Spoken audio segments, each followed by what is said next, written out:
Hello and welcome to this week's vlog from Maddions. Well, it's all going to be about the new stamp duty relief. This week, of course, Rishi Sunak earlier in the week announced that he would be making some changes to the stamp duty thresholds.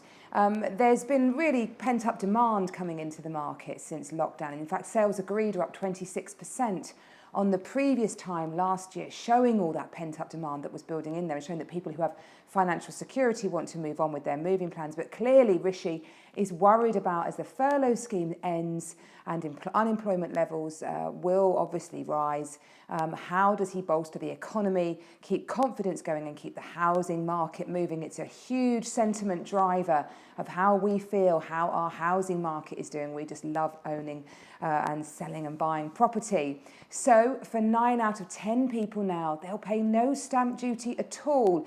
That's based on some analysis done by Rightmove, who've looked at 81% of their available stock is under 500,000, and 84% of inquiries by people looking on Rightmove is for properties priced at under 500,000, because that new threshold means that for anybody buying up to £500,000, you won't have to pay any stamp duty at all. What does that mean in hard cash terms?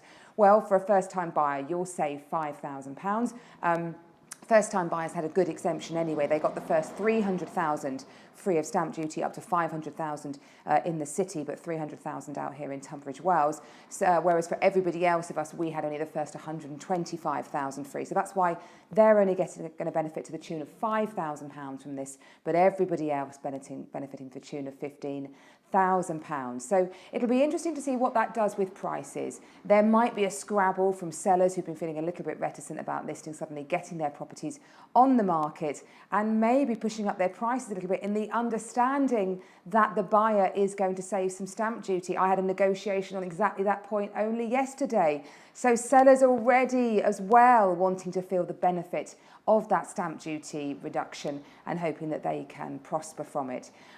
It'll be interesting what happens. It's there until the 31st of March 2021. Who knows, they might extend it if they feel they have to. But it'll be really interesting to see what does happen to the housing market. We're feeling buoyant anyway, and will those figures continue? So that's all I'm going to be talking about this week, so I'm sure it's all you really want to hear about. But let me just talk to you about one great property that we've just taken to market.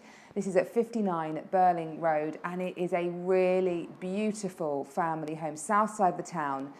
Guide price of £950,000, which actually represents really good value. It's just under 2,500 square feet and presented immaculately. Lovely flow for accommodation for a family, and a real embracing of mid-century architecture and features, which is very, very popular at the moment. If you would like to have a look at the virtual tour of that one, we've got one, and of course delighted to show anybody who's got serious intent of making an offer and can proceed a physical viewing. Do get in touch. Any other queries about that stamp duty relief, I'd be delighted to talk as well. Have a good week. I'll see you next week. Bye-bye.